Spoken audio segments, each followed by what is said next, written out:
Hi everyone, this is Shriram Sharma, your biology teacher. बच्चों, last lecture में हमने करा था कवर कॉकरोच को। आज के लेक्चर में हम लोग कवर करने वाले हैं अर्थवर्म। बच्चों, अर्थवर्म के बारे में समझते हैं। अर्थवर्म एक ऐसा वर्म लाइक एनिमल है जो सॉइल की अपर सरफेस में प्रेजेंट होता है। अर्थवर्म आपने देखा होगा, बरसात के दिनों में आपको दिखाई देता है एक छोटा सा वर्म लाइक एनिमल जो मिट्टी पर रेंगता हुआ दिखाई देगा। क्या नाम है उसका? अर्थवर्म। अच्छा, ये मिट्टी में रहता है, मिट्टी ही खाता है, मिट्टी ही निकालता है। मिट्टी मतलब सॉइल, ठीक है ना। तो इसकी सरफेस, इसकी जो बॉडी होती है काफ़ी मॉइस्ट होती है। कैसी होती है मेरे बच्चों? इसकी जो बॉडी होती है मॉइस्ट होती है, उस पर बहुत सारे सेगमेंट्स होते हैं। क्या होते हैं मेरे बच्चों? उसकी बॉडी पर बहुत सारे सेगमेंट है। कितने? About 100 to 120। कितने? 100 to 120 सेगमेंट का ये अर्थवर्म। देखिए, मैंने बनाया भी है। ये अर्थवर्म है, इसमें 100 to 120 सेगमेंट है। मॉइस्ट सरफेस होती है, इसकी बॉडी सरफेस कैसी होती है? मॉइस्ट होती है, सॉइल की अपर लेयर में होता है, बरसात के दिनों में दिखाई देता है। और ख़ास बात क्या है? दिन के समय ये मिट्टी में बरो बना के रहता है। और बरो बनाने में भी ये देखो, ये एक स्ट्रक्चर दिखा है प्रोस्टोमियम। बरो बनाने में इसकी हेल्प करता है। क्या है ये? आगे पढ़ेंगे। इतनी बात समझ में आ गई। एक बहुत ही फेमस है इसकी स्पेशीज, उसका नाम है फेरेटिमा। क्या नाम मेरे बच्चों? Pheretima is the most famous और most common species of India। इसको नॉर्थ इंडियन अर्थवर्म कहते हैं। हम लोग जो नॉर्थ इंडिया में अर्थवर्म देखते हैं वो यही है। पूरा नाम होता है फेरेटिमा पोस्थुमा। क्लियर हो गया मेरे बच्चों? आगे समझते हैं। देखो, मैं डायग्राम ऑलरेडी इसलिए बना दे रहा हूँ जिससे कम समय में ज़्यादा से ज़्यादा कर पाऊँ, मुझे समझाने का टाइम ज़्यादा मिले, मुझे लिखना ना पड़े, ठीक है, इसलिए, और आपका भी टाइम बचे। चलिए देखते हैं क्या है। ये है आपका अर्थवर्म। अर्थवर्म में 100 से 120 सेगमेंट है। ध्यान से सुनिए मेरी बात। 100 to 120 सेगमेंट है। फर्स्ट सेगमेंट में माउथ है, लास्ट सेगमेंट में एनस है।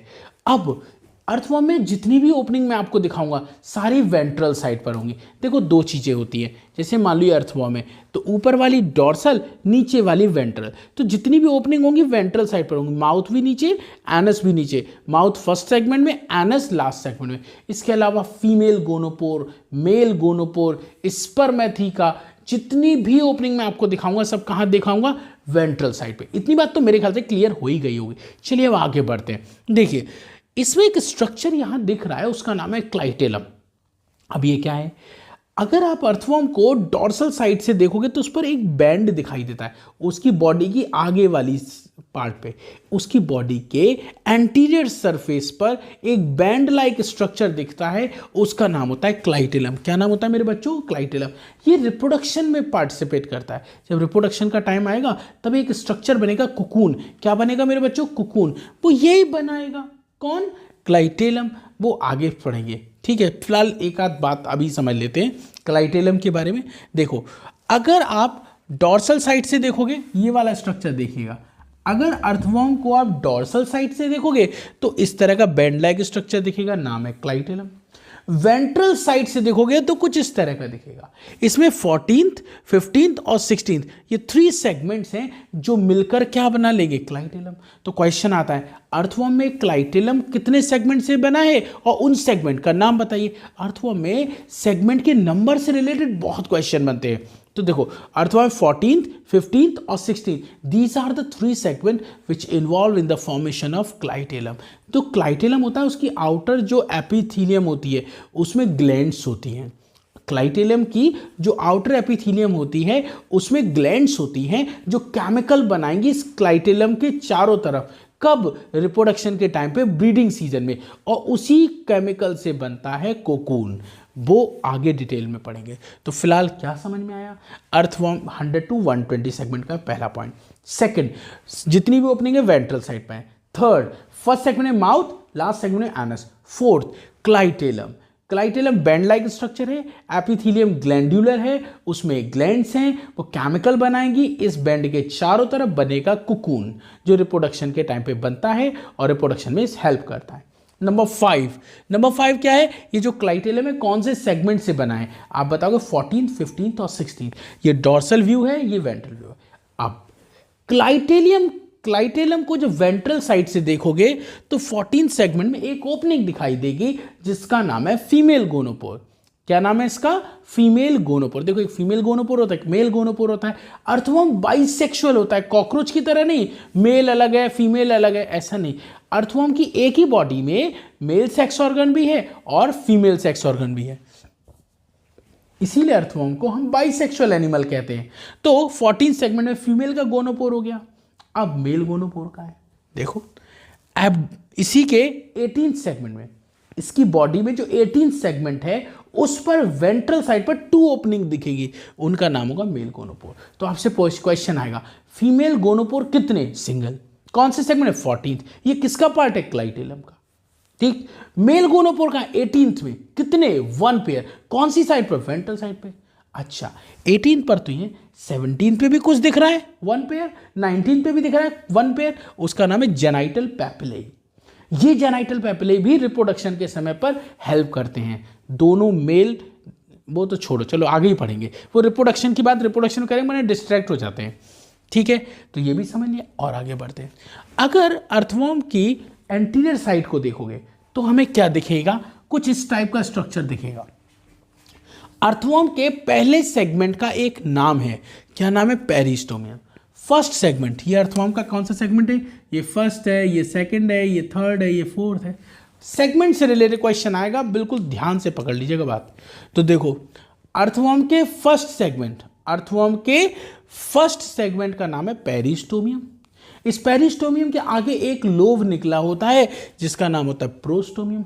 याद रहे, पूछ लेते हैं लोब का नाम और फर्स्ट सेगमेंट का नाम। तो फर्स्ट सेगमेंट तो पेरिस्टोमियम हो गया, लोब का नाम क्या हो गया? प्रोस्टोमियम। लोब का नाम प्रोस्टोमियम। और क्या है मेरे बच्चों? इसी पेरिस्टोमियम के यानी फर्स्ट सेगमेंट के वेंट्रल साइड पर माउथ है, जिसको ऊपर से कौन कवर करके रखा है? प्रोस्टोमियम। क्लियर हो गया? अरे जैसे हमारे घर होते हैं, दीवारों का जो एक्सटेंडेड पार्ट होता है, अरे छज्जा कहते हैं, वैसे ये छज्जा है। ये जो प्रोस्टोमियम है ये मिट्टी को डिग करता है, उसमें मतलब खुदाई करता है और बरो बनाता है, और जो मिट्टी निकलती है उसको ये खुद खा लेता है। मिट्टी के अंदर सारे न्यूट्रिटिव चीज़ें होती हैं, जैसे एनिमल्स के पार्ट्स होते हैं और प्लांट्स की लीफ वगैरह होती हैं, है ना, तो ये उसको खाता है, ऑर्गेनिक सॉइल को खाता है ये, ठीक है ना, और उसी को निकालता है। जो पॉटी करेगा ना वो भी वैसी, उसकी पॉटी को बोलते हैं कास्ट। क्या कहते हैं इसकी पॉटी को? कास्ट कहते हैं। तो इतनी बात समझ गई? तो देखो हमने अभी तक क्या क्या देखा है। हमने देखा 1 से 100 से 120 सेगमेंट, फिर इसमें पहले में माउथ, दूसरे में एनस, सारी ओपनिंग वेंट्रल साइड पे, क्लाइटेलम है 14, 15, 16 से बना है, बेंड लाइक है, एपिथेलियम में ग्लैंड्स हैं जो क्या बनाएंगी? केमिकल। उस केमिकल से क्या बनेगा? कोकून। कौन सी सीजन में? ब्रीडिंग सीजन में या रिप्रोडक्शन के टाइम पर। इसी क्लाइटेलम के, अब एक चीज और, क्लाइटेलम से पहले वाला हिस्सा प्री क्लाइटेलर रीजन, क्लाइटेलम के बाद का हिस्सा पोस्ट क्लाइटेलर रीजन। ये किसका? अर्थवर्म की बॉडी को 3 पार्ट्स में डिवाइड कर दिया। एक क्लाइटेलम वाला क्लाइटेलर पार्ट, इससे पहले प्री क्लाइटेलर, इसके बाद वाला पोस्ट क्लाइटेलर। ठीक है, अच्छा एक चीज और, फिर आप क्या देखोगे कि इसके क्लाइटेलम के 14 सेगमेंट में क्या है? वेंट्रल साइड पर एक ओपनिंग है फीमेल गोनोपोर। तो मेल गोनोपोर कितने? 2। कौन से सेगमेंट? 18। उसके ऊपर और उसके नीचे 1 पेयर 17, 19 में जेनाइटल पैपिले, ये भी रिप्रोडक्शन में हेल्प करेंगे। एंटीरियर पार्ट में फर्स्ट सेगमेंट पेरिस्टोमियम, आगे एक लोब निकला हुआ है हुड जैसा, उसका नाम है प्रोस्टोमियम, जो कि बरो बनाने में हेल्प करता है। और पेरिस्टोमियम फर्स्ट सेगमेंट है, इसकी वेंट्रल साइड पर आपको माउथ दिखेगा। क्लियर हो गई बात? आगे बढ़ूं, फिर एक चीज और, ये वाला अर्थवर्म की एंटीरियर साइड को ही देख रहे हैं, शुरू के 4th, 5th, 6th, 7th, 8th, 9th, 10th इस तरह सेगमेंट दिखा रहे हैं। तो क्वेश्चन, ये जो स्ट्रक्चर दिख रहे हैं आपको क्या दिख रहे हैं? देखो एक सेगमेंट, ये एक हर 2 सेगमेंट के बीच में एक सेप्टम है। ये सेगमेंट, ये सेगमेंट, इनके बीच में देखो ये सेप्टम बना हुआ है। इस सेप्टम का नाम होता है इंटर सेगमेंटल सेप्टम। ये जो सेप्टम बना है इन 2 सेगमेंट को सेपरेट कर रहा है, तो इसको बोलेंगे इंटर सेगमेंटल सेप्टम। इंटर मतलब बीच में, सेगमेंटल मतलब सेगमेंट देखो 2 सेगमेंट के बीच में सेप्टम, इसे इंटर सेगमेंटल सेप्टम बोलते हैं। इसी सेप्टम पर ये कुछ स्ट्रक्चर दिख रहे हैं, ये मेल का पार्ट नहीं है, याद रखना है, ये फीमेल का पार्ट है और इनका नाम होता है स्पर्मेथिका। क्या नाम है? स्पर्मेथिका। और ये जो स्पर्मेथिका है ये 5th सेगमेंट से लेके 9th सेगमेंट तक होता है। और कहाँ प्रेजेंट होता है? At intersegmental group, at intersegmental group. तो जो इंटरसेगमेंटल ग्रुप है उस पर प्रेजेंट होगा। क्या प्रेजेंट होगा आप बताओगे? उस पर स्पर्मेथिका प्रेजेंट होगा।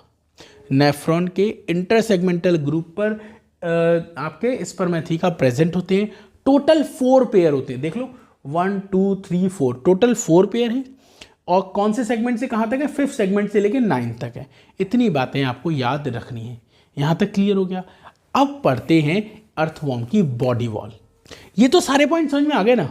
ये तो खुद नोट कर लोगे, जो वीडियो में देख रहे हो, वीडियो से एक नोट कर लिया जाएगा। ठीक है, अब देखो ये क्लियर हो गया। आगे बढ़ रहा हूँ मैं, ध्यान से सुनो। अब हम देखेंगे अर्थवॉर्म की बॉडी वॉल कैसी होती है। कैसे देखेंगे? अर्थवॉर्म में अगर हम इस अर्थवॉर्म को ऐसे ट्रांसवर्सली कट कर ले तो एक राउंडेड स्ट्रक्चर दिखेगा, उससे हमें बॉडी वॉल क्लियर दिखाई दे जाएगी। चलिए अब जल्दी से हम इसकी बॉडी वॉल देख लेते हैं। अब हमने क्या करा, अर्थवॉर्म को ऐसे कट करा, सामने देखा राउंडेड स्ट्रक्चर इस तरह का दिख रहा है, यही तो बोला था अभी। तो अर्थवॉर्म की बॉडी वॉल इतनी थिक है और इसमें मल्टीपल लेयर्स हैं।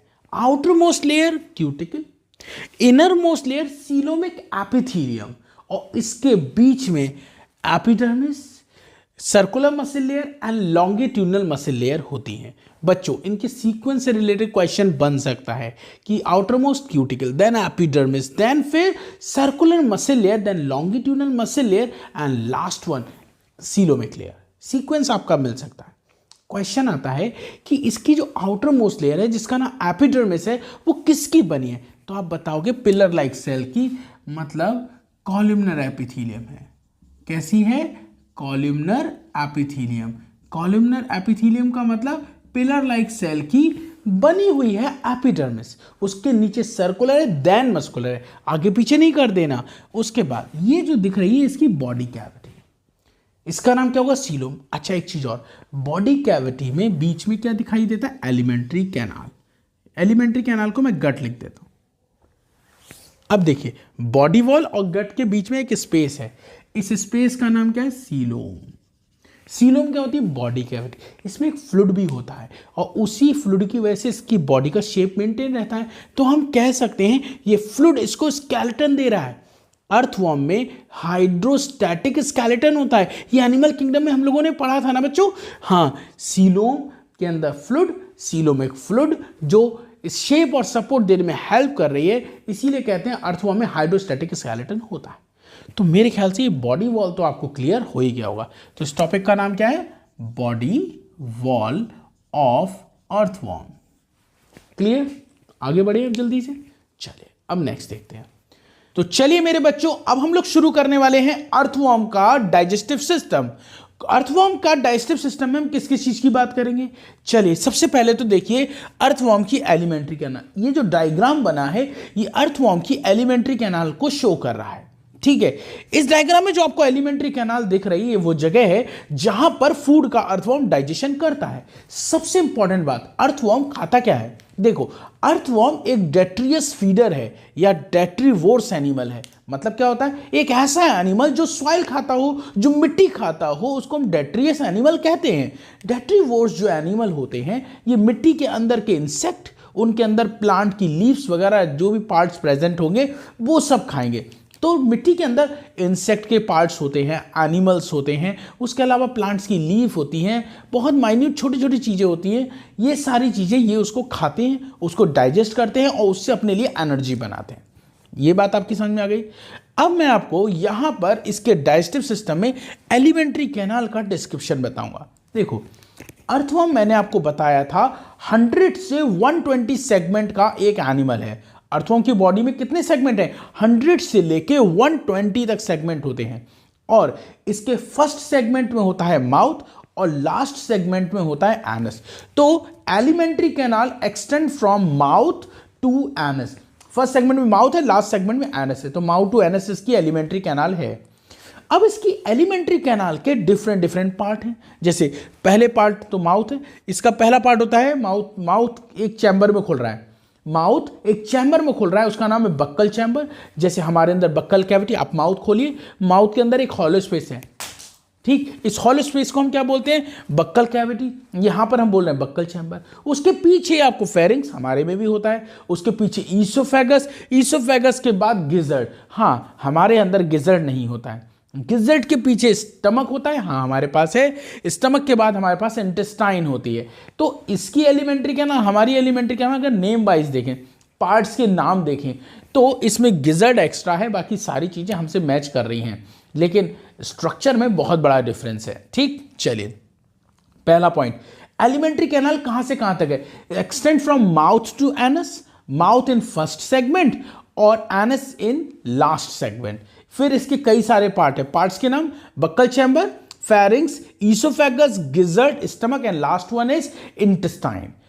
यहां पे क्वेश्चन जो बनता है वो सेगमेंट से रिलेटेड है। मैंने आपको शुरू में ही बताया था, अर्थवर्म की बॉडी में 100 to 120 सेगमेंट है, और इन सेगमेंट से रिलेटेड क्वेश्चन आता है कि कॉकरोच का माउथ कौन से पार्ट में है, कौन से सेगमेंट में है, फेरिंग्स कौन से सेगमेंट में, गिजर्ड कौन से में, स्टमक किसमें, इंटेस्टाइन, इस तरह के क्वेश्चन आते हैं। तो चलिए मैं आपको सेगमेंट के बारे में बताता हूं। तो हम आज पढ़ क्या रहे हैं? हम लोग पढ़ रहे हैं अर्थवर्म का डाइजेस्टिव सिस्टम। क्या पढ़ रहे हैं मेरे बच्चों? अर्थवर्म का डाइजेस्टिव सिस्टम, जिसमें मैंने आपको क्या बना के दिखाई है? अर्थवर्म की एलिमेंट्री कैनाल। इसकी जरूरत हमें आगे भी पढ़ने वाली है, ये डायग्राम मैं आगे भी इस्तेमाल करूंगा। तो फिलहाल माउथ फर्स्ट सेगमेंट में है, और फर्स्ट टू थर्ड सेगमेंट क्या प्रेजेंट है? Buccal chamber. उसके बाद फेरिंग्स कहां प्रेजेंट है? आप बताओगे फोर्थ सेगमेंट के अंदर फेरिंग्स है। ईसोफेगस कहां है? आप बताओगे ईसोफेगस है फिफ्थ सेगमेंट से लेकर सेवेंथ सेगमेंट तक ईसोफेगस प्रेजेंट है। गिजर्ड कहां है? आप बताओगे एट्थ और नाइन्थ, ये दो सेगमेंट से मिलकर बना है ईसोफेगस। तो देखो यहां फर्स्ट से लेकर थर्ड तक क्या है? Buccal chamber. उसके बाद एक बड़े साइज का फोर्थ सेगमेंट में प्रेजेंट है मस्कुलर फेरिंग्स। फिर फिफ्थ से लेकर सेवेंथ तक ईसोफेगस है। एट्थ और नाइन्थ इन दो सेगमेंट में प्रेजेंट है गिजर्ड, और ninth onward, ninth to fourteenth आपको मिलेगा स्टमक। 9 से ही स्टार्ट हो जाता है, इसके लास्ट से स्टमक, और 14 तक चलता है। एंड 15 टू लास्ट क्या प्रेजेंट है? इंटेस्टाइन। 15 टू लास्ट क्या प्रेजेंट होती है? इंटेस्टाइन। इतनी बात आपको समझ में आ गई? हर एक सेगमेंट का स्टमक कौन से सेगमेंट है? जल्दी से बताओ मेरे बच्चों, स्टमक कौन से सेगमेंट में है? आप बताओगे 9 to 14। इंटेस्टाइन कहां है? 15 सेगमेंट से लेकर लास्ट सेगमेंट तक इंटेस्टाइन प्रेजेंट है। फिर आपसे पूछे फेरिंग्स कौन से? फोर्थ में, गिजर्ड एट्थ और नाइन्थ में। अब इतने सेगमेंट आपको क्लियर हो गए। इसके अलावा और क्या जानना है? इसके अलावा एक चीज जानी, hepatic caeca. Hepatic caeca, hepatic सिक्केई, हेपेटिक सीकम, ये भी नाम बोल सकते। सॉरी, हेपेटिक नहीं, इंटेस्टाइनल। हेपेटिक तो कॉकरोच में पड़ा था, गलती हो गई। इंटेस्टाइनल सीका कहां प्रेजेंट है? इंटेस्टाइन में। कौन से सेगमेंट से निकले हैं? 26 में। कौन से सेगमेंट से हैं? 26 सेगमेंट में दो कोनिकल स्ट्रक्चर, एक इधर दिख रहा है 26 से लेकर 2 तक पीछे की तरफ दिख रहा है। इस कोनिकल स्ट्रक्चर का नाम है इंटेस्टाइनल सीकम, जो डाइजेस्टिव एंजाइम सिक्रीट करेगा और वो डाइजेशन में हेल्प करेगा। इतनी बात क्लियर हो गई, और आगे डिस्क्रिप्शन देखें। चलिए अब बात करते हैं गिजर्ड। तुम्हारी कोई खास बात है? भाई देखो, कॉकरोच वाला था, उसमें भी गिजर्ड था। उसका काम था फूड को तोड़ना, फूड के छोटे छोटे पार्ट्स करना। क्या तुम भी ऐसा करते हो? हाँ, सॉइल के अंदर जो ऐसी चीजें जिनको तोड़ा जा सकता है, जिनको क्रश किया जा सकता है, उसमें कौन हेल्प करेगा? गिजर्ड। एक पॉइंट ये, गिजर्ड क्या करता है? Crushing of food present in soil enters into gizzard. देखो, अर्थवर्म ने मिट्टी खाई, मिट्टी में फूड पार्टिकल से वो पहुंचे गिजर्ड में। गिजर्ड बोला मैं इसको तोड़ दूंगा, ब्रेक डाउन कर दूंगा, ग्राइंड कर दूंगा, क्रश कर दूंगा। कौन बोला ये बात? गिजर्ड। कौन से सेगमेंट में? 8th और 9th। ठीक है। फिर इंपॉर्टेंट चीज, जो जो स्टमक है, 9 to 14th में जो स्टमक है, इसमें एक कैल्सीफेरस ग्लैंड होती है। क्या होती है? Calciferous gland. और वो ग्लैंड क्या करती है? आप बताओगे। कैल्सीफेरस ग्लैंड जो होती है वो एक केमिकल रिलीज करेगी, और वो जो केमिकल होगा वो ह्यूमिक एसिड को न्यूट्रलाइज करेगा। अब आपके दिमाग में एक बात आएगी, सर ये ह्यूमिक एसिड क्या है, कहां से आया? देखिए, मिट्टी खा रहे हैं, मिट्टी में ह्यूमस होता है। ह्यूमस क्या होता है? प्लांट से पत्तियां गिरती हैं, वो ज़मीन पे गिरी पड़ी होती हैं, वो सड़ती रहती हैं और ह्यूमस बनाती हैं। ह्यूमस एक टाइप की आप कह सकते हैं फर्टिलाइजर टाइप की है। आपने देखा है जंगलों में बहुत सारे पेड़ के पत्ते गिरे रहते हैं, उनसे खाद बन जाती है, उसी को हम एक तरह का ह्यूमस कहते हैं। बेसिकली ह्यूमस एक तरह की सॉइल होती है जिसमें आपकी ये मटेरियल मिला होता है, लेकिन इसके अंदर एक एसिड बनता है। क्या बनता है मेरे बच्चों? एक एसिड बनता है जिसका नाम होता है ह्यूमिक एसिड।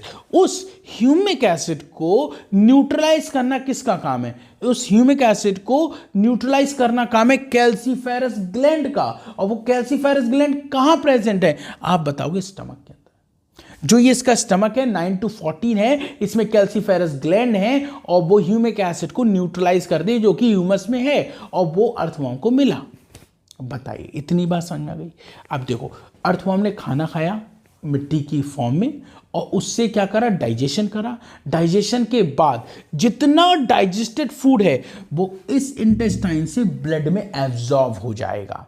जब वो ब्लड में एब्जॉर्ब हो जाएगा, ब्लड से सेल में जाएगा, सेल उसका यूज करके एनर्जी बना देगी और जितना भी वेस्ट होगा वो इसके एनस से होते बॉडी से बाहर निकाल दिया जाएगा।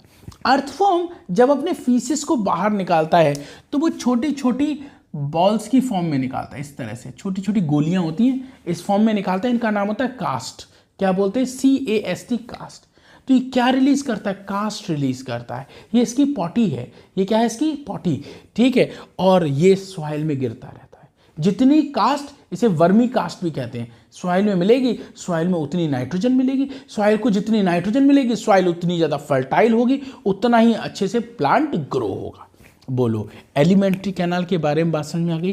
तो जल्दी से देख लें। तो देखो क्या क्या देखेंगे हम? देखेंगे जो इसका बक्कल चैम्बर है। क्या है मेरे बच्चों?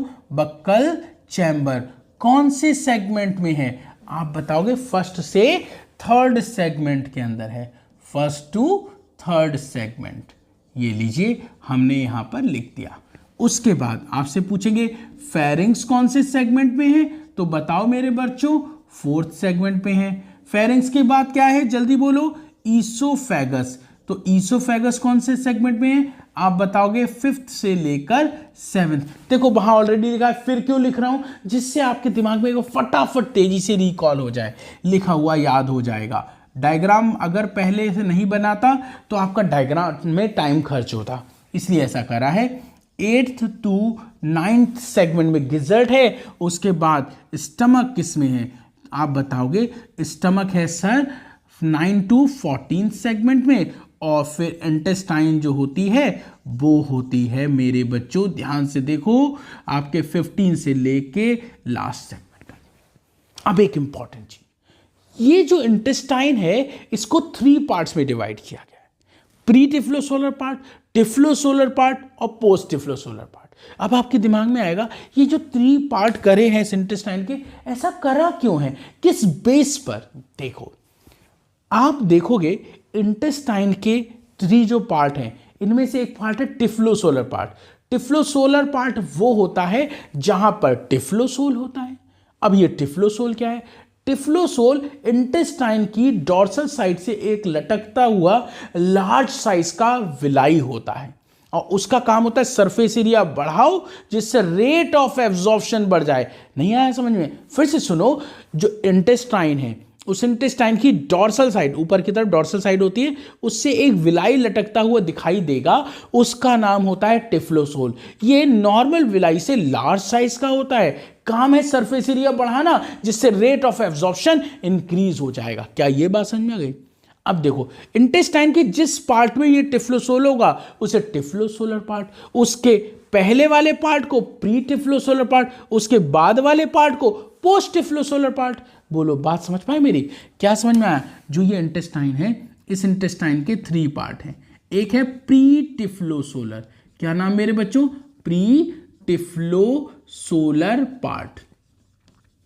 दूसरा टिफ्लोसोलर पार्ट, टिफ्लोसोलर पार्ट।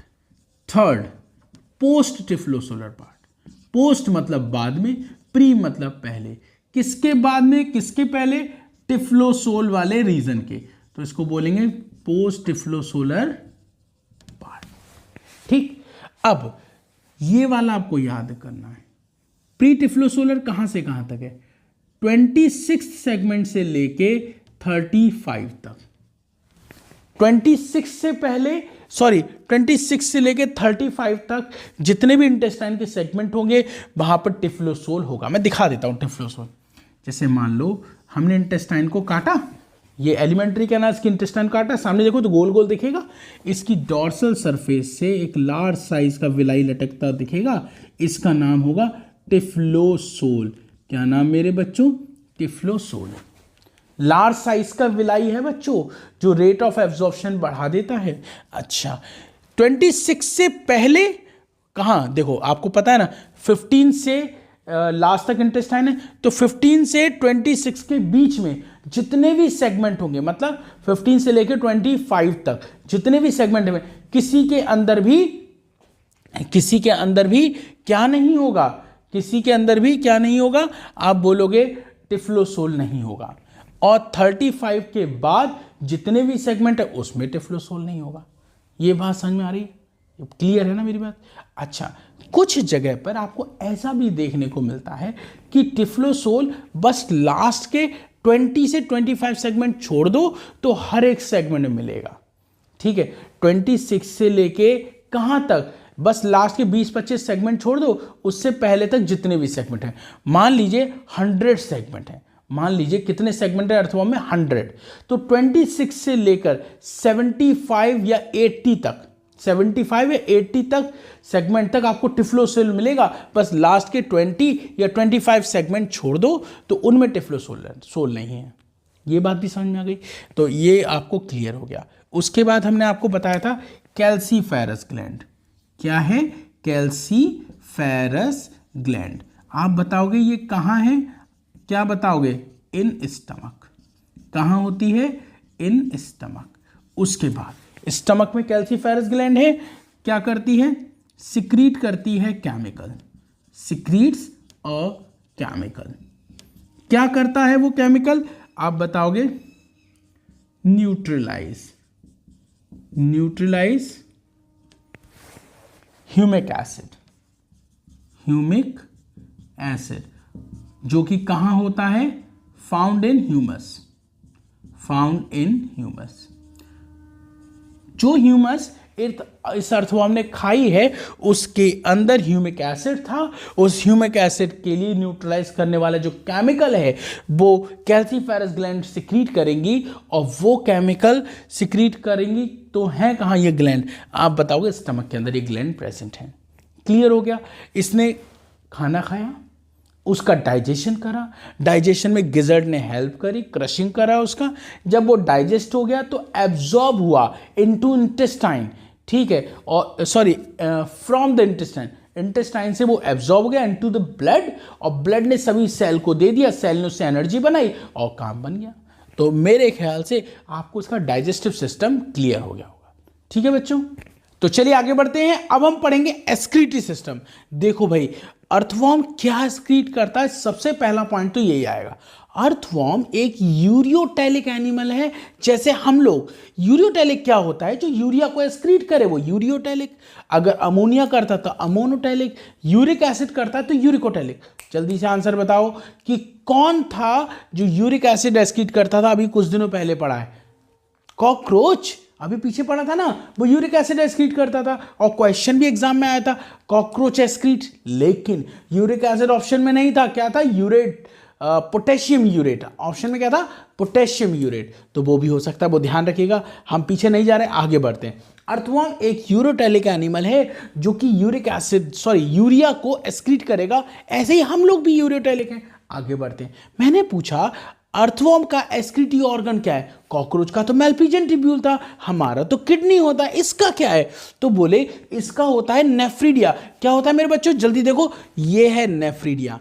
मैंने यहाँ पे डायग्राम में दिखाया है, वैसे तो बहुत हौच-पौच हो जाता, तो मैं समझाने के मतलब से यहाँ पे बनाया।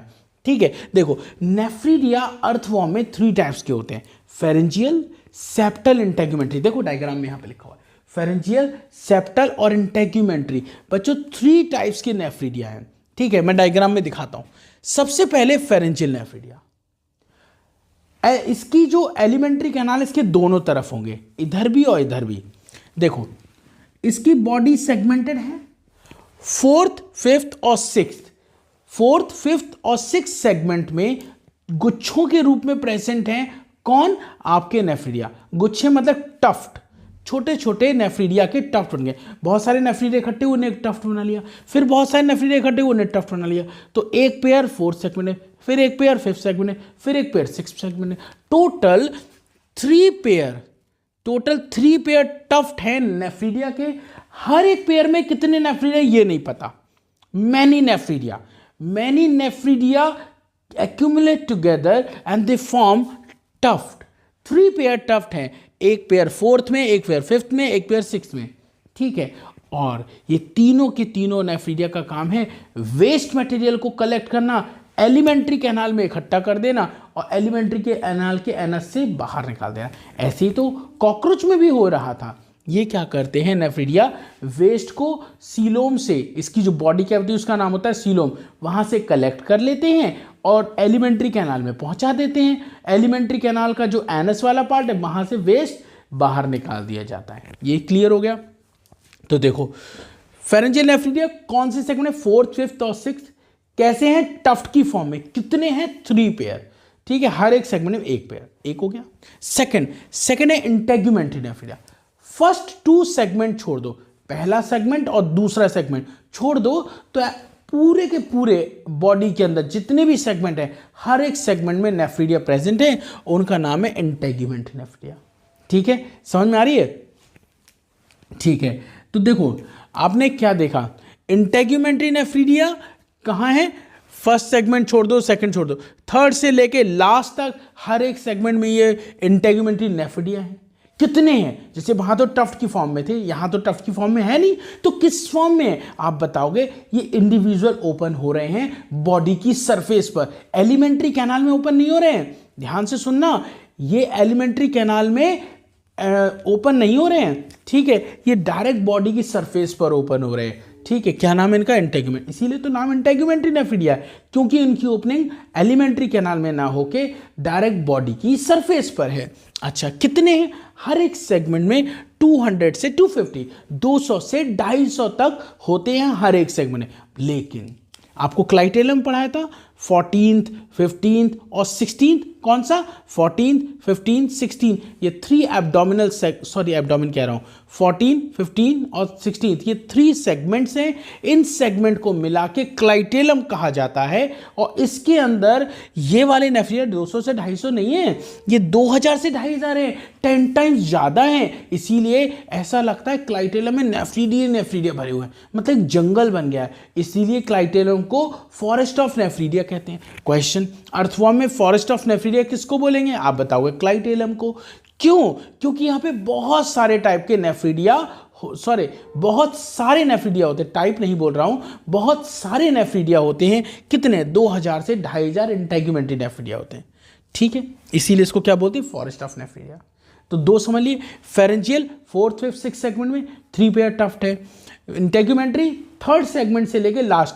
तो आप कहोगे सर आपने तो एर्थ में दिखाया है। बेटा मैं ऊपर बना दूंगा तो घिचड़ पिचड़ हो जाएगी, कुछ समझ में नहीं आएगा, इसलिए मैंने यहाँ से बनाया। तो थर्ड टू लास्ट, पहले दो सेगमेंट छोड़ के हर एक सेगमेंट है, हर एक सेगमेंट 200 से 250, लेकिन आपके क्लाइटेलम में 2000 से 2500 बहुत सारे नेफ्रीडिया हो गए, इसीलिए क्लाइटेलम को फॉरेस्ट ऑफ नेफ्रीडिया कहते हैं। अभी एक क्वेश्चन और ही बताऊंगा, वो आगे बढ़ के। फिर आता है सेप्टल नेफ्रीडिया। कहाँ से कहाँ तक? 15 सेगमेंट से लेके लास्ट तक हर एक सेगमेंट में ये नेफ्रीडिया प्रेजेंट होते हैं। कौन से? Septal nephridia. ठीक है, अच्छा क्यों कहते हैं सेप्टल नेफ्रीडिया?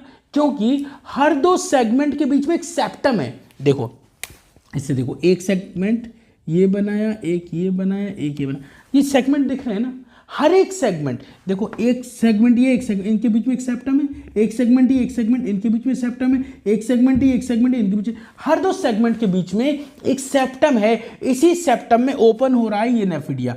क्या नाम है आपका? Septal nephridia. इस तरह से ये देखो, इसी सेप्टम से जुड़े हुए, इसी सेप्टम से जुड़े हुए हैं नेफ्रीडिया, इसीलिए इनका नाम है सेप्टल नेफ्रीडिया। आपसे पूछेंगे सेप्टल नेफ्रीडिया कितने होते हैं? आप बताओगे 15 से लेके लास्ट तक होते हैं। हर एक सेगमेंट में 80 से 100 होते हैं, लेकिन 15 सेगमेंट में, और लास्ट सेगमेंट में जस्ट हाफ होते हैं। जस्ट हाफ क्यों? देखो इस वाले सेगमेंट में मान लो सपोज करो ये 15 सेगमेंट है, ये 16 है, ये 17 है। तो देखो हर एक सेगमेंट में 2 रो दिखाई देंगे, इधर की तरफ एक ऊपर की तरफ एक नीचे की तरफ, लेकिन 15 में केवल एक रो है तो जस्ट हाफ हो जाएंगे। ऐसी NH में भी सिंगल रो ऑफ नेफ्रीडिया होती है, बाकी हर एक segment double row of nephridia होगी। आप बताओगे सेप्टल नेफ्रीडिया सेगमेंट 15 से लेकर लास्ट तक होते हैं। ये इंटर सेगमेंटल सेप्टम पर प्रेजेंट होते हैं। कहाँ? इंटर सेगमेंटल सेप्टम, एक सेगमेंट ये एक सेगमेंट ये इनके बीच में होता है। अच्छा कितने होते हैं? 80 से लेकर 100 तक होते हैं। ठीक है आगे बढ़ते हैं। हर एक सेगमेंट में 80 से 100, लेकिन 15 और लास्ट में जस्ट हाफ होते हैं। ठीक है ये भी समझ में आ गया। अब आगे बढ़ते हैं। क्वेश्चन, क्लाइटेलम में क्या सिर्फ इंटेगुमेंट्री नेफ्रीडिया होता है? आप बताओगे नहीं, इंटेगुमेंट्री तो है, साथ ही साथ सेप्टल भी है। कैसे, ऐसा क्यों? यहां तो हमें नहीं दिख रहा है। कहा ना घिचड़ पिचड़ हो जाएगी इसलिए नहीं बनाया है। देखो 14th, 15th एंड 16th, ये देखो 14th है, ये 15th है, 16th, इसमें है ना सेप्टल नेफ्रीडिया, और इन तीनों को मिला के क्लाइटेलम ही तो बोलते हैं। क्लाइटेलम 14, 15, 16 से बना है, और 15, 16 में आपको सेप्टल भी मिलेगा और इंटेगुमेंट्री मिलेगा। तो आपसे पूछे आपके क्लाइटेलम में कौन से नेफ्रीडिया होते हैं? आप बताओगे दोनों, फेरेंजियल भी और इंटेगुमेंट्री भी। सॉरी गलती हो गई। कौन से दोनों? सेप्टल भी और इंटेगुमेंट्री भी। फेरेंजियल तो बेचारा ऊपर रह गया ना, ये तो हर एक सेगमेंट में है। क्लियर हो गई मेरी बात? आगे बढ़ जाऊं मैं? चलो देखो, तो हमने ये समझ लिया कि भाई सेप्टल नेफ्रीडिया और इंटेगुमेंट्री दोनों टाइप के नेफ्रीडिया आपको क्लाइटेलम में मिलेंगे। बहुत सारे नेफ्रीडिया होने से इसे फॉरेस्ट ऑफ नेफ्रीडिया कहते हैं। अब अगली बात क्या है? फेरेंजियल और सेप्टल नेफ्रीडिया अपना वेस्ट कलेक्ट करेंगे, सीलोम मतलब बॉडी कैविटी से वेस्ट को कलेक्ट करेंगे और एलिमेंट्री कैनाल में पहुंचाएंगे। तो इनको एंटेरिक नेफ्रीडिया भी कह सकते हैं। एलिमेंट्री कैनाल को एंटेरोन बोलते हैं ना, तो इनको हम एंटेरिक नेफ्रीडिया भी कह सकते हैं। लेकिन ये एंटेरिक नहीं है, इनकी ओपनिंग बॉडी की सरफेस पर होती है। ये अपने वेस्ट को एलिमेंट्री कैनाल में नहीं गिराते, ये डायरेक्ट बॉडी से बाहर निकालते हैं। तो ओवरऑल देखें तो नेफ्रीडिया 2 टाइप के, एक इंटेगुमेंट्री और एक एंटेरिक नेफ्रीडिया। एंटेरिक नेफ्रीडिया क्यों? क्योंकि एलिमेंट्री कैनाल में ओपन हो रहे। कौन है? सेप्टल और फेरेंजियल। मेरे ख्याल से इतनी बात आपको एस्कीटी सिस्टम में समझ में आ गई होगी। अब आगे बढ़ते हैं और सिस्टम समझते हैं। ठीक है बच्चों, अब हम स्टार्ट कर रहे हैं सर्कुलेटरी सिस्टम। किसका? अर्थवर्म का। देखो भाई, आपको बताया था शुरू में जब एनिमल किंगडम पढ़ा रहे थे कि कौन कौन से फाइलम के एनिमल्स के पास ओपन टाइप सर्कुलेशन ब्लड है और किस किस में क्लोज टाइप ब्लड सर्कुलेशन है। ठीक है, अब देखो ओपन टाइप तो था कॉकरोच में जो हमने पढ़ा। अब हम क्या पढ़ रहे हैं? हम लोग पढ़ रहे हैं अर्थवर्म जिसमें क्लोज टाइप का ब्लड सर्कुलेशन है। क्लोज टाइप का ब्लड सर्कुलेशन का मतलब होता है ब्लड कैपिलरीज में फ्लो होगा, ब्लड वेसल में फ्लो होगा, ना कि बॉडी कैविटी में। जबकि ओपन में इसका जस्ट अपोजिट था, ब्लड कैपिलरीज में ब्लड वेसल में फ्लो नहीं हो रहा था, that flow in body cavity, और ऑर्गन ब्लड में नहा रहे थे। यहां पे ऐसा कुछ भी नहीं है। ठीक है, तो क्लोज टाइप का ब्लड सर्कुलेशन है, blood flow in blood vessels और capillaries. Second one, blood high pressure से इसमें मूव करता है, बॉडी कैविटी में फ्लो नहीं होता। उसके बाद इस सर्कुलेटरी सिस्टम को बनाने के लिए क्या क्या चीजें चाहिए? सर्कुलेटरी सिस्टम को बनाने के लिए हार्ट चाहिए, कैपिलरीज चाहिए, ब्लड वेसल्स चाहिए। कैपिलरीज कुछ अलग नहीं, ब्लड वेसल का ही एक टाइप होती हैं। ठीक है, तो हमें हार्ट भी चाहिए, कैपिलरीज भी चाहिए और ब्लड वेसल्स भी चाहिए। क्या कॉकरोच के पास हार्ट था? हाँ हार्ट था, लेकिन उसके बाद कैपिलरीज नहीं थी, इसीलिए उसमें ब्लड बॉडी कैविटी में फ्लो हो रहा था। फिर एक बात, इसके पास जो ब्लड होता है वो रेड कलर का है, जबकि कॉकरोच का कलरलेस था। उसमें हीमोग्लोबिन नहीं था, इसमें हीमोग्लोबिन है। लेकिन प्रॉब्लम ये है कि हीमोग्लोबिन तो है लेकिन वो आरबीसी में नहीं है। ये डिफरेंस है। हमारे से अगर कंपेयर करें तो हमारे में हीमोग्लोबिन आरबीसी के अंदर है, इसमें आरबीसी में नहीं है। इसमें कहाँ है? प्लाज्मा में डिसॉल्व है। ठीक है, आप याद रखेंगे इसके अंदर हीमोग्लोबिन होता है, इसीलिए ब्लड रेड कलर का होता है। हीमोग्लोबिन ब्लड के आरबीसी में ना होके प्लाज्मा में डिसॉल्व होता है। अब बात आती है हीमोग्लोबिन को बनाने के लिए, फैगोसिटिक सेल्स को बनाने के। फैगोसिटिक मतलब जो डिफेंस क्रिएट करेंगे, जैसे हमारे अंदर WBC करता है फैगोसिटिक वाला काम, वही वाला। तो हीमोग्लोबिन और फैगोसिटिक सेल कौन बनाएंगी? Blood glands. और ये ब्लड ग्लैंड कहाँ होती हैं? इसमें फोर्थ सेगमेंट, फिफ्थ सेगमेंट और six, fourth fifth six segment के अंदर ब्लड सेल्स हैं, सॉरी ब्लड ग्लैंड्स हैं, जो कि रिस्पॉन्सिबल हैं for the production of phagocytic blood cells और हीमोग्लोबिन। जो अब ये सारी बातें हमने आपको बता दी। अब आपको एग्जाम में डायग्राम मिल सकता है ये वाला, ये एनसीईआरटी। हम यहाँ पर एनसीईआरटी फुल कवर कर रहे हैं, तो एनसीईआरटी का डायग्राम भी जरूरी है, तो इसको देख लीजिए। यहां पर अर्थवर्म बना हुआ है। अर्थवर्म का सर्कुलेटरी सिस्टम इसमें हमने शो किया है, जिसमें आपको हार्ट दिखाई देंगे और ब्लड वेसल दिखाई देंगे। ठीक है, क्या क्या दिखाई देंगे? हार्ट और ब्लड वेसल। इसके अलावा एंटीरियर लूप भी होते हैं, जो 10th और 11th में होते हैं, जो मैंने अभी नहीं बनाए, वो वहीं बनाऊंगा। ठीक है, समझिए, बहुत घिचड़ पिचड़ हो जा रही थी इसलिए नहीं बनाया, तो मेन चीज समझिए। अर्थवर्म में कई टाइप की ब्लड वेसल्स हैं, जैसे एक ये वाली है डॉर्सल ब्लड वेसल, इसका काम होता है ब्लड को डोनेट करना। दूसरा वेंट्रल ब्लड वेसल, ये वाली, ये ब्लड को कलेक्ट करती है। अगर हम डॉर्सल ब्लड वेसल की बात करें तो ये शुरू के 13 सेगमेंट में ब्लड डिस्ट्रीब्यूट करती है, 13 के बाद लास्ट के सेगमेंट में ब्लड को कलेक्ट करती है। ठीक है, वैसे इस डिटेल की आपको अब नीड इतनी नहीं है, लेकिन फिर भी बता रहा हूं। देखिए, अर्थवर्म में एक डॉर्सल ब्लड वेसल है, एक वेंट्रल ब्लड वेसल है, एक ये वाली है जिसका नाम है लेटरल इसोफेगल ब्लड वेसल।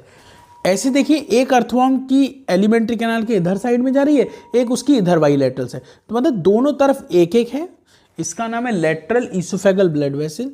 13 तक तो ऐसे ही रहेंगी, और 13 के बाद ये दोनों ब्लड वेसल, जो दो ब्लड वेसल आ रही हैं, वो जुड़ जाएंगी और जुड़कर नीचे की तरफ जाएंगे एक सिंगल ब्लड वेसल की फॉर्म में, जिसका नाम है सब न्यूरल ब्लड वेसल। तो देखो, ये वाली लेटरल इसोफेगल ब्लड वेसल आई इस तरह से, फिर ये 13 तक चली, 2, 13 के बाद दोनों जुड़ गई, और 14 के बाद नीचे आई और नीचे से होते हुए जाएंगी। ठीक है, अब एक ही ब्लड वेसल है, सब न्यूरल ब्लड वेसल। अब इसको सब न्यूरल इसलिए कहते हैं क्योंकि नर्व कॉर्ड के नीचे होता है, मतलब एलिमेंट्री कैनाल और इस सब न्यूरल ब्लड वेसल के बीच में यहाँ पे नर्व कॉर्ड होगी।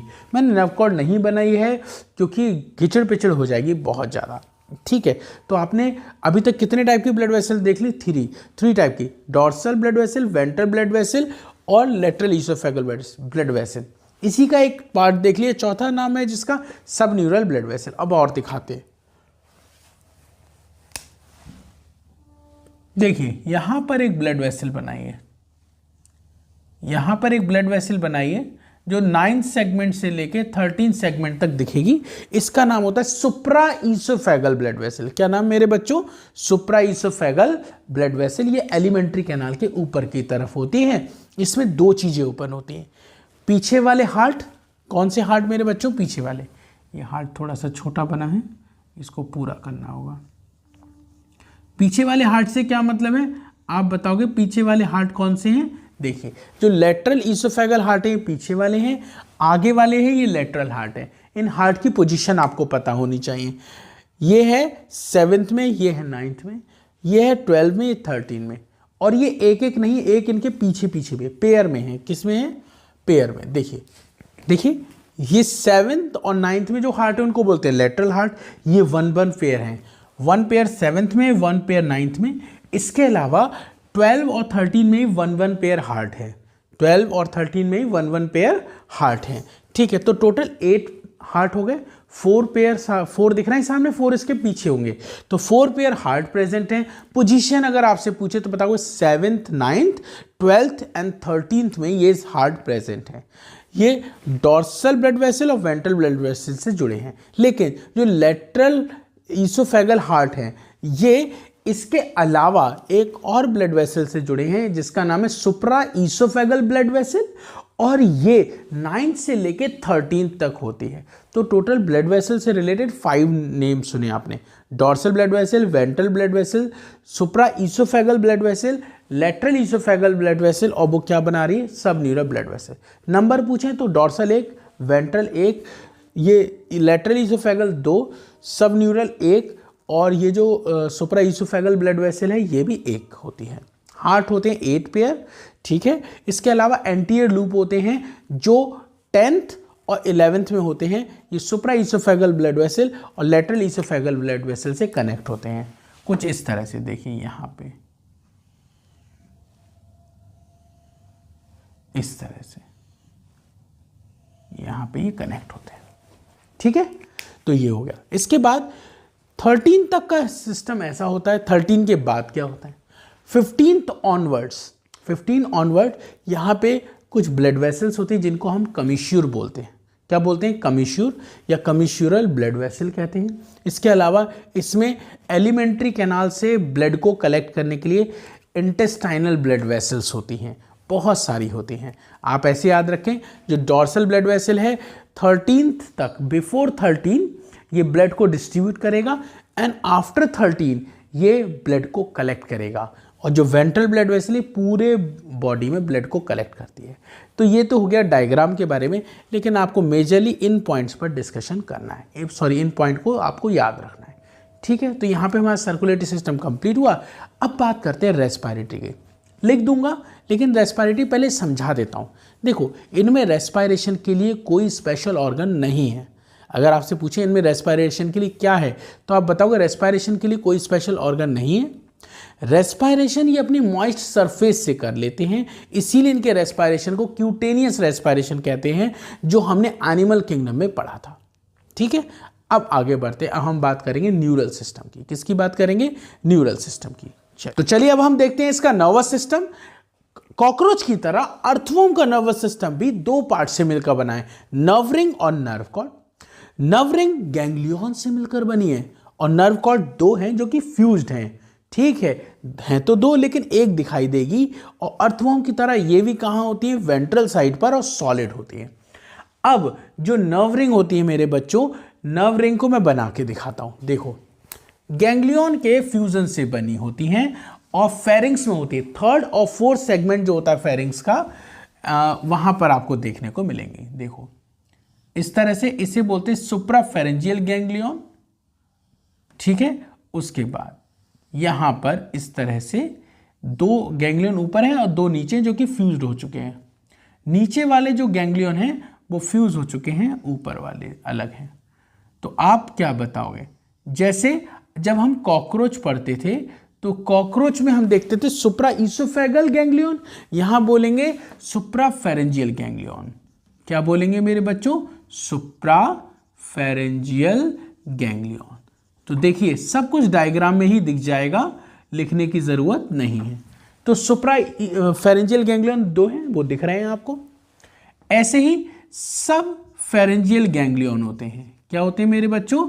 सब फेरेंजियल गैंग्लियन होते हैं, ये भी आपको दिख रहे हैं। ये दो होते हैं, दिख एक रहा है, दो हैं, दो फ्यूज हो गए हैं, दिख एक रहा है। उसके बाद यहीं से निकली होती हैं दो नर्व कॉर्ड। उसके बाद यहां से क्या निकली होती हैं? Two nerve cord. ठीक है, बनाता हूं। यहां से निकली होती है टू नर्व कॉर्ड इस तरह से।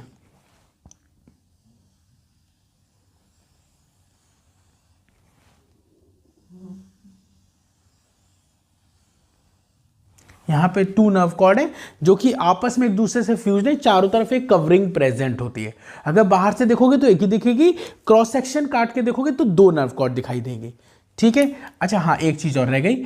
ये दो ऊपर वाले, ये डॉर्सल गैंग्लियन है, ये वेंट्रल गैंग्लियन है, इनको जोड़ते हैं सर्कमफेरेंजियल कनेक्टिव। अगर आपने कॉकरोच ध्यान से पढ़ा है, आपको याद है तो याद आ रहा होगा, ये नाम मिलते जुलते हैं कॉकरोच से। कॉकरोच में डॉर्सल साइड पर सुप्राफेरेंजियल की जगह सुप्रा ईसोफेगल गैंग्लियन था, सुप्राफेरेंजियल है। यहाँ सबफेरेंजियल है, वहाँ सब ईसोफेगल था। यहाँ पे सर्कमफेरेंजियल कनेक्टिव है, वहाँ पे सर्कम ईसोफेगल कनेक्टिव था। यही तो था। उसमें दो नर्व कॉर्ड थी लेकिन वो फ्यूज्ड नहीं थी, यहाँ पे फ्यूज्ड है।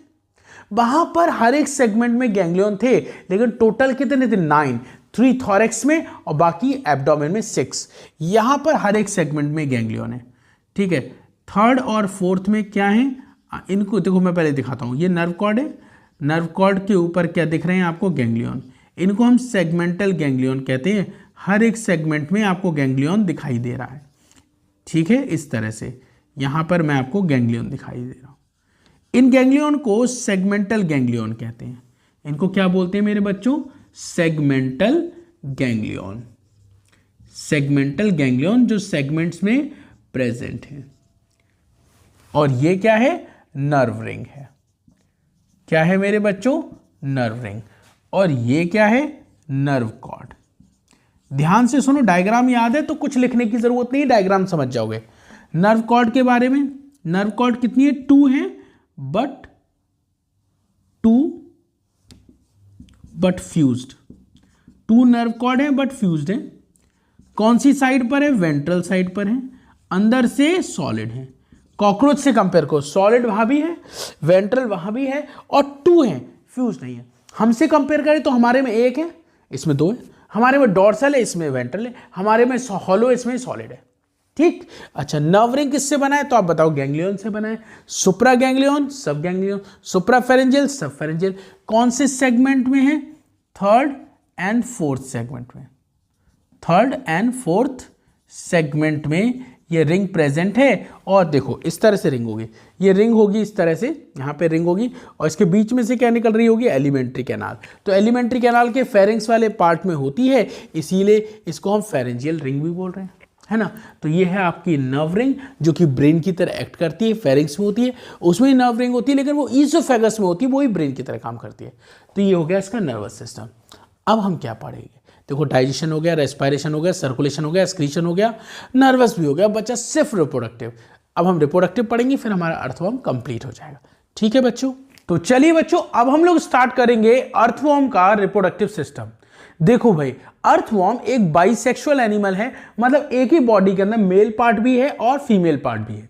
मेल और फीमेल दोनों रिप्रोडक्टिव ऑर्गन जब एक ही बॉडी में होते हैं तो उसको मोनोशियस या बाइसेक्सुअल या हर्माफ्रोडाइट कहते हैं। तो आप क्या बताओगे? अर्थवर्म एक हर्माफ्रोडाइट है, एक ऐसा एनिमल है जिसमें मेल और फीमेल दोनों सेक्स ऑर्गन एक ही, मेल और फीमेल दोनों सेक्स ऑर्गन एक ही बॉडी के अंदर प्रेजेंट होते हैं। इसे मेल भी है, फीमेल भी है। चलिए देखते हैं कैसे कैसे क्या है। तो चलिए सबसे पहले मैं आपको बताऊंगा मेल रिप्रोडक्टिव सिस्टम कहां है, फिर हम डिस्कस करेंगे फीमेल कहां है। देखो ये देखिए, एब्डोमेन के अर्थवर्म के सेगमेंट से रिलेटेड क्वेश्चन बहुत बनते हैं, ये मैंने आपको पहले बताया था। तो देखो 10th और 11th सेगमेंट के अंदर एक एक टेस्टिस सैक हैं, मतलब कितने? टोटल 2 टेस्टिस सैक हैं। ठीक। और वो जो टेस्टिस सैक है वो 10th और 11th सेगमेंट में है। ये देखिए, एक ये बना है टेस्टिस सैक, ये छोटा सा, एक ये है बड़ा सा। तो ये 2 टेस्टिस सैक हैं। टेस्टिस सैक जहां ओपन हो रहे हैं उसका नाम है सेमाइनल वेसिकल। तो ये वाला टेस्टिस सैक एक इसमें और एक इसमें, 2 सेमाइनल वेसिकल में ओपन हुआ। ऐसे ही जो 11th सेगमेंट का टेस्टिस है, सैक है, वो कहां ओपन हो रहा है? इस वाली सेमाइनल वेसिकल में। तो टेस्टिस सैक 10th और 11th में है। 10th वाले के टेस्टिस सैक की सेमाइनल वेसिकल 11th वाले के अंदर है, और 11th वाले टेस्टिस सैक की सेमाइनल वेसिकल 12th सेगमेंट में। क्लियर हो गया? टेस्टिस सैक में और क्या दिखेगा? टेस्टिस सैक के अंदर आपको एक स्ट्रक्चर दिखाई देगा जिसका नाम है टेस्टिस। टेस्टिस सैक के अंदर आपको क्या दिखाई देगा? टेस्टिस। 1 पेयर टेस्टिस सैक के अंदर प्रेजेंट है। जैसे यहां पर, ऐसे यहां पर टोटल कितने हुए? 2 पेयर। 1 पेयर इसमें, 1 पेयर इसमें, तो 2 पेयर टेस्टिस है जो टेस्टिस सैक के अंदर प्रेजेंट है। इन्हीं टेस्टिस सैक के अंदर आपको एक स्ट्रक्चर दिखेगा, स्पर्मीड्यूकल फनल, और इसी स्पर्मीड्यूकल फनल से आपकी एक डक्ट निकलती है, उसका नाम है वास डिफरेंस या स्पर्मेटिक डक्ट। क्या निकलती है? वास डिफरेंस या स्पर्मेटिक डक्ट। देखिए ये स्पर्मीड्यूकल फनल है, इसी ये डक्ट निकल रही है इस तरह से। ये देखिए ये डक्ट निकल रही है इस तरह से। इसका नाम क्या है? इसका नाम है वास डिफरेंस, ये लिखा है, या स्पर्मेटिक डक्ट भी इसको बोलते हैं। क्लियर हो गई मेरे बच्चों? आगे बढ़ूं जल्दी से। देखिए फिर आप क्या देखोगे? पहले क्या देखा? नंबर 1 टेस्टिस सैक 10th और 11th में। दूसरा, इन टेस्टिस सैक में क्या है? आपके टेस्टिस है कितने? 2 पेयर, 1 पेयर ईच टेस्टिस है। ईच टेस्टिस सैक में 1 पेयर टेस्टिस आपको देखने को मिलेंगे। फिर आपने क्या देखना है?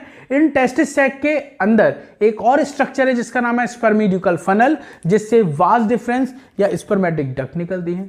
फिर आपने क्या देखा था? हर एक testis sac 1 pair seminal vesicle में ओपन हो रहा है। तो ये देखिए, ये भी और ये भी। तो टोटल कितनी सेमाइनल वेसिकल है? 2 pair seminal vesicle, 2 pair testis, 2 pair vas deferens, 1 और 2 और 2 इसके पीछे हैं। ठीक है, लेकिन टेस्टिस सेक कितने हैं? टेस्टिस सेक केवल 2 है, 10th और 11th। सेगमेंट से रिलेटेड भी क्वेश्चन है, इसलिए ध्यान रखें। फिर बात आती है वास्ट डिफरेंस जा कहां रही है? ये वास्ट डिफरेंस जाके ओपन हो रही है प्रोस्टेट ग्लैंड में। वास्ट डिफरेंस कहां जाके ओपन हो रही है? आपकी प्रोस्टेट ग्लैंड में जाके ओपन हो रही है। अब ये वास्ट डिफरेंस और प्रोस्टेट ग्लैंड की डक्ट दोनों जुड़ जा रही हैं, उससे एक कॉमन जेनाइटल डक्ट बन रही है, जिसकी ओपनिंग को मेल गोनोपोर कहते हैं, जो कि आपको 18 सेगमेंट में देखने को मिलेगी। फिर से सुनिए, जो स्पर्मेडिकल फनल से वास्ट डिफरेंस निकली है 2 पेयर, वो फाइनली कहां ओपन होंगी? प्रोस्टेट ग्लैंड में। और प्रोस्टेट ग्लैंड में ओपन होने के बाद प्रोस्टेट ग्लैंड की डक्ट, वास्ट डिफरेंस दोनों आपस में जुड़कर एक कॉमन डक्ट बनाएंगी, उसका नाम है कॉमन जेनाइटल डक्ट, जिसकी ओपनिंग को मेल गोनोपोर कहते हैं। और ये गोनोपोर कहां देखने को मिलेगा? 18 सेगमेंट में। कितने होंगे? 1 पेयर। ठीक है, ये समझ में आ गया। फिर इसके अलावा 17th और 19th में आपको जेनाइटल पेपिले बताए थे, वहीं पर कुछ ग्लैंड होती हैं एक्सरी रिप्रोडक्टिव ग्लैंड्स, 1 पेयर टेस्ट 17 और 1 पेयर 19। तो ये हो गया मेल वाला। एक बार फिर से फटाफट बता दूं, मेल में सबसे पहले देखा टेस्टिस सेक, वो कहां ऊपर हो रहे हैं? सेमाइनल वेसिकल में। फिर टेस्टिस सेक के अंदर क्या चीजें देखी? 2 चीजें देखी, टेस्टिस और स्पर्मेडिकल फनल। टेस्टिस कितने हैं? 2 पेयर। स्पर्मेडिकल फनल कितने? ये भी 2 पेयर। एक सेक में 1 पेयर होते हैं। ठीक, इन स्पर्मेडिकल फनल से क्या निकलती है? डक्ट। क्या नाम है? Vast difference. दूसरा नाम क्या है? आप बताओगे स्पर्मेटिक डक्ट, ये स्पर्म को कैरी करेंगे। ठीक है, अच्छा, फिर ये कहां जाके ओपन होंगी? प्रोस्टेट ग्लैंड में। प्रोस्टेट ग्लैंड की डक्ट से मिलकर ये क्या बनाएंगे? स्पर्म कॉमन जेनाइटल डक्ट, जिसकी ओपनिंग को मेल गोनोपोर कहते हैं, जो कि 18 सेगमेंट में होते हैं 1 पेयर। ये हो गया फीमेल वाला part.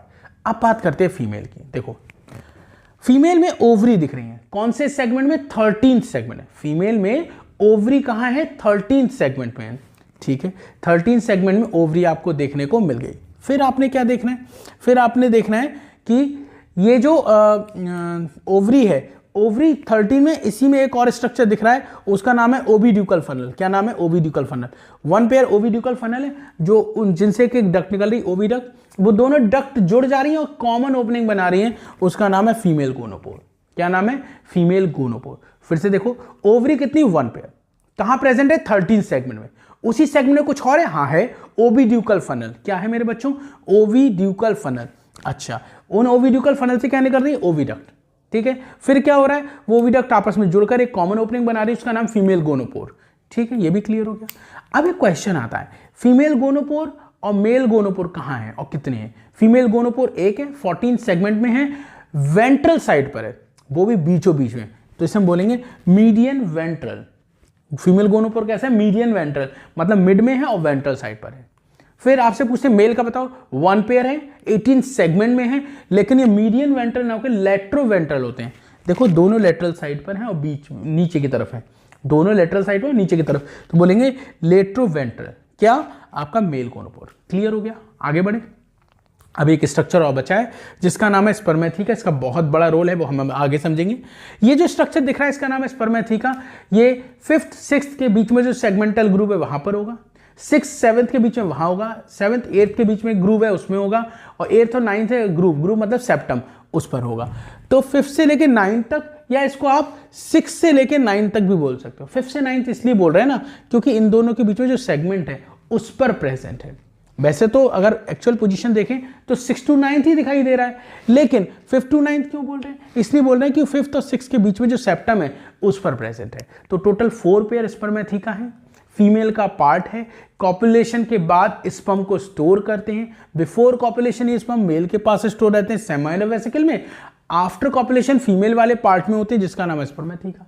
4 pair, 5 to 6, 6 to 7, 7 to 8, 8 to 9 segment की जो इंटरसेगमेंटल ग्रूव या सेप्टम होते हैं उस पर प्रेजेंट होते हैं। ये भी समझ में आ गया। तो यहां पर आपने देख लिया मेल और फीमेल रिप्रोडक्टिव ऑर्गन। ठीक है, अब हम आपको बताएंगे कि कैसे ये अर्थवर्म एक दूसरे से रिप्रोड्यूस करते हैं। ठीक है, समझाऊं आगे। अब यहां पे समझिए कि दोनों अर्थवर्म रिप्रोड्यूस करेंगे कैसे। देखो, एक अर्थवर्म ये है, एक अर्थवर्म ये है। भाई देखो, अर्थवर्म बाइसेक्सुअल है, उसमें मेल और फीमेल दोनों सेक्स ऑर्गन होते हैं, लेकिन फिर भी इसमें सेल्फ फर्टिलाइजेशन नहीं हो सकता। ऐसा नहीं हो सकता कि इसका मेल इसी के फीमेल से फ्यूज कर जाए, मतलब इसका मेल गैमीट इसी के फीमेल गैमीट से फ्यूज कर जाए, ऐसा नहीं हो सकता। इसके लिए हमें 2 अर्थवर्म की जरूरत होती है। क्या होती है? 2 अर्थवॉर्म की जरूरत होती है और इसको हम बोलते हैं क्रॉस फर्टिलाइजेशन। तो अर्थवॉर्म में क्रॉस फर्टिलाइजेशन है।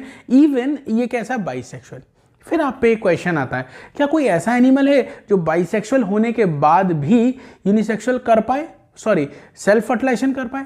भाई ज्यादातर अगर यूनिसेक्सुअल है तब भी एक मेल का दूसरे की फीमेल से क्रॉस होता है, तो इसे हम क्रॉस फर्टिलाइजेशन बोलते हैं। अर्थवॉर्म में बाइसेक्सुअल फिर भी ऐसा ही हो रहा है।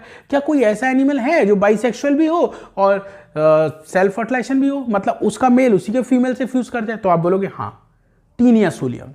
फाइलम प्लेटिनमिथिस का मेंबर है टीनिया सोलियम, जिसमें सेल्फ फर्टिलाइजेशन होता है, उसका मेल उसी फीमेल से फ्यूज हो जाता है। ठीक है, अच्छा अब देखिए, ये 2 अर्थवॉर्म में एक दूसरे के पास आएंगे और अपोजिट अरेंज हो जाएंगे। देखो इसका ये एंटीरियर पार्ट ये पोस्टीरियर, इसका एंटीरियर ये पोस्टीरियर, अपोजिटली इस तरह से। दोनों ऐसे अरेंज नहीं हुए, ये दोनों ऐसे अरेंज हुए और कुछ इस तरह से अरेंज हुए कि एक का मेल गोनोपोर दूसरे के स्पर्मेथिका के सामने आ जाए। इसे हम जुक्स्टापोजिंग कहते हैं। क्या बोलते हैं बच्चों? जुक्स्टापोजिंग। ये देखो, ये 2 अर्थवॉर्म है। 2 अर्थवॉर्म रिप्रोडक्शन के टाइम में एक दूसरे के पास आएंगे और एक दूसरे से अपोजिटली अरेंज हो जाएंगे और कुछ ऐसे अरेंज होंगे कि एक का मेल गोनोपोर, ये क्या है? 18 सेगमेंट है, यहां पे मेल गोनोपोर होगा। क्या होगा? Male gonopore. ठीक है, और यहां पे ये क्या दिखेंगे?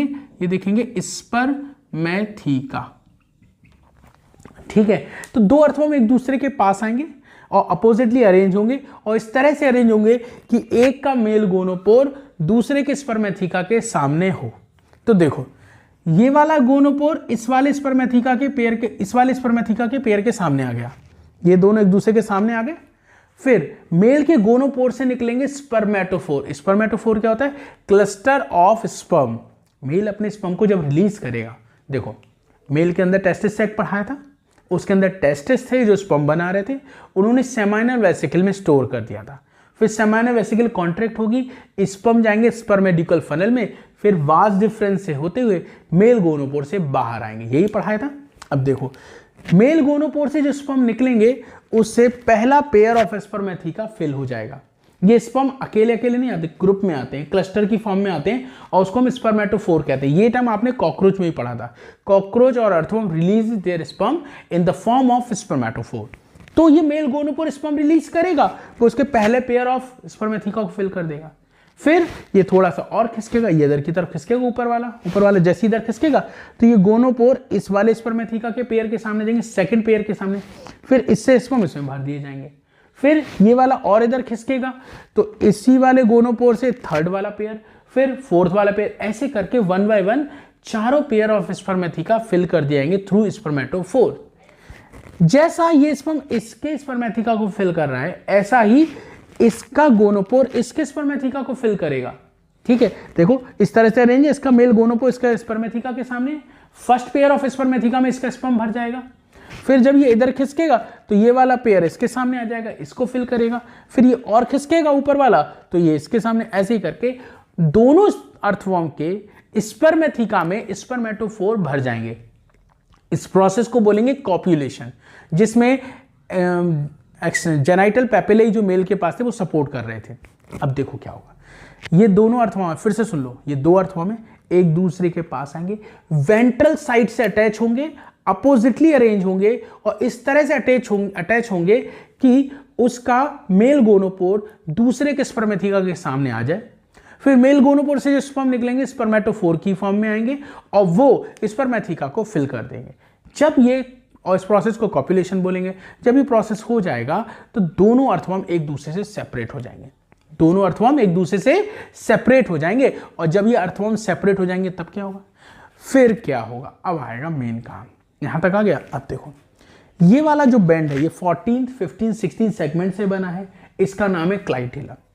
अब ये क्लाइटेलम के चारों तरफ एक स्ट्रक्चर बनेगा, बैंड लाइक स्ट्रक्चर, उसका नाम होगा कोकून। देखो पहले क्या हुआ, 2 अर्थवॉर्म एक दूसरे के पास आए, उन्होंने कॉप्यूलेशन करा, स्पर्म को स्पर्मेथिका में पहुंचा दिया।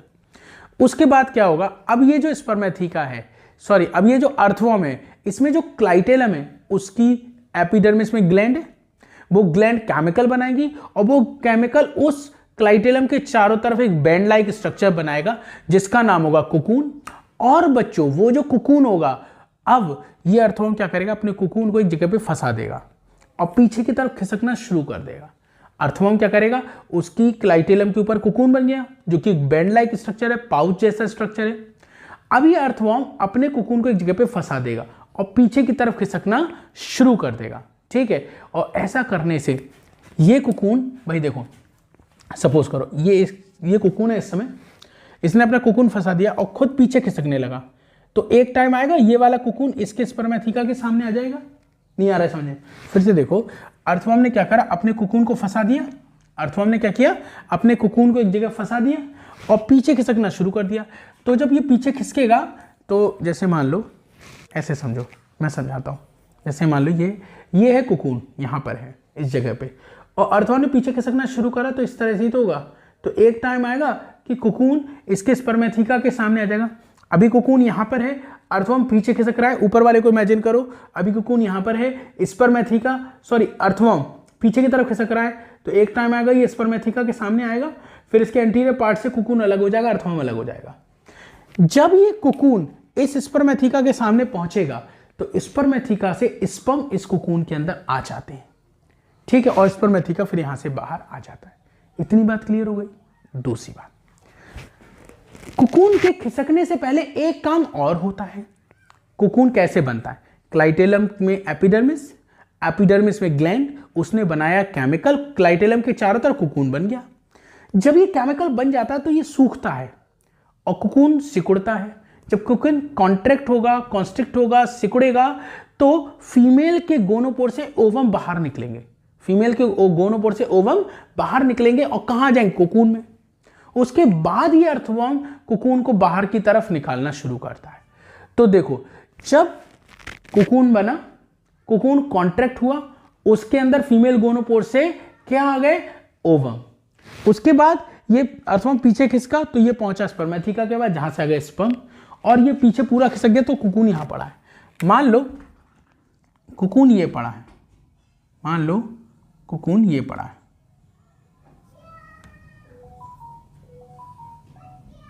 ये देखो ये कोकून पड़ा है। इस कोकून के अंदर स्पर्म भी होंगे, इसके अंदर ओवम भी होंगे।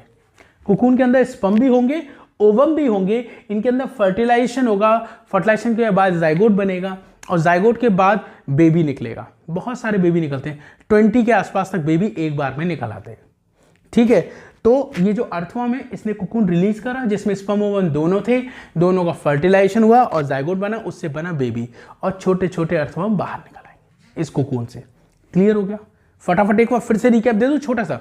देखो, दो अर्थवर्म है, एक दूसरे के पास आएंगे, अपोजिटली अरेंज होंगे वेंट्रल साइड से, और कुछ ऐसे डायरेक्ट बिल्कुल इक्वली अरेंज नहीं होंगे, इस तरह से अरेंज होंगे कि एक का गोनोपोर, मेल गोनोपोर दूसरे के स्पर्मेथिका के सामने हो।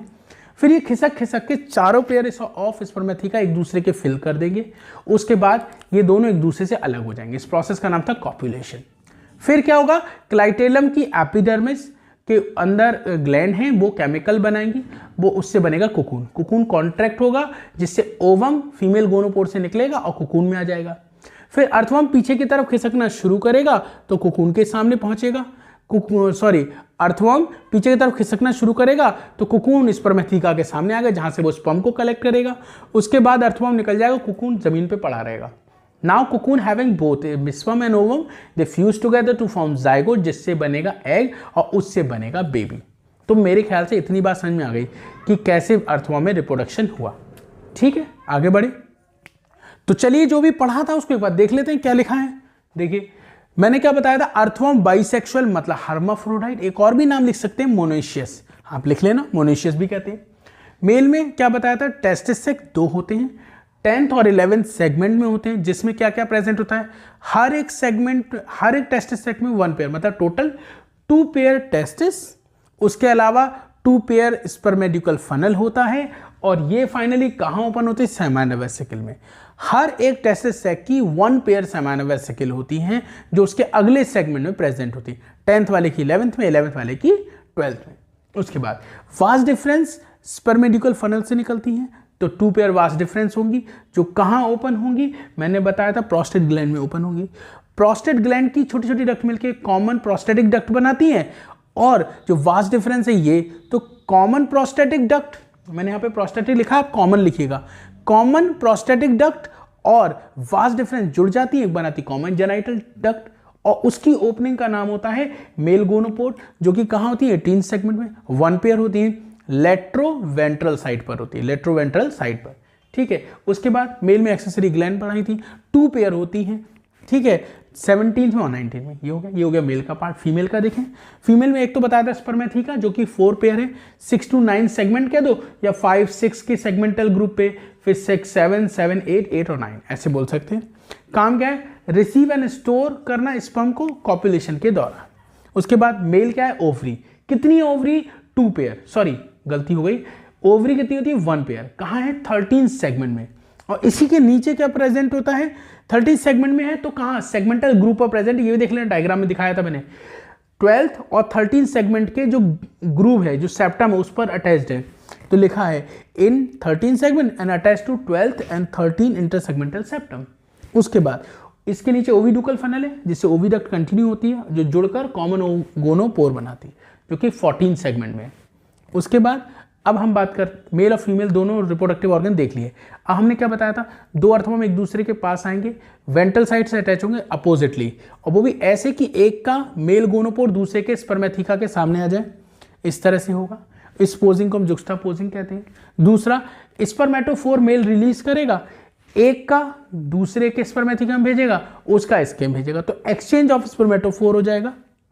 फिर क्लाइटेलम में ग्लैंड सेल्स हैं एपिथीलियम के अंदर, जो केमिकल बनाएंगे, जिससे बनेगा कोकून। कोकून के अंदर मेल फीमेल दोनों होते हैं, तो उससे होगा फर्टिलाइजेशन, उससे बनेगा बेबी वॉर्म, बेबी अर्थवॉर्म कहते हैं उसको। बेबी अर्थवॉर्म 2 से लेकर 20 तक हो सकते हैं, मैंने बोला था। और याद रहे, बहुत इंपॉर्टेंट, अर्थवॉर्म में डायरेक्ट डेवलपमेंट होता है, कोई लार्वा नहीं होता है, ठीक है मेरे बच्चों। तो यहाँ पर हमारा अर्थवॉर्म कंप्लीट हुआ। अब नेक्स्ट वीडियो में हम लोग पढ़ेंगे फ्रॉग, ठीक है। Till then, thank you so much बच्चों, bye bye, take care, have a nice day.